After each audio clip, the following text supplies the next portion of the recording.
or Abrake. Welcome to the service of this great nation, Kenya. And let me say this, I have heard you clearly when you took your oath of office and the oath for the due execution of your responsibilities as Deputy President. You have said two fundamental things in your oath. Kenyans were listening, I too was listening. You said that you will serve the people of Kenya and the Republic of Kenya. Abrake, please serve the people of Kenya and the Republic of Kenya.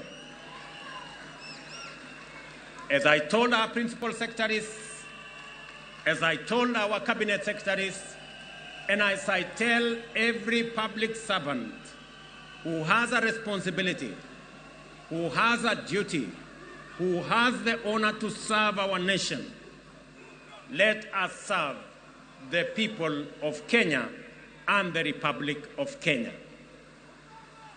We are not here to serve ourselves or our families or our communities or our regions or our villages.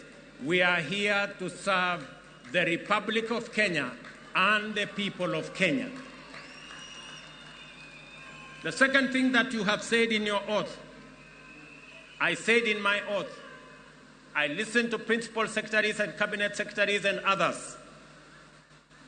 You have said you will serve without fear, without favor,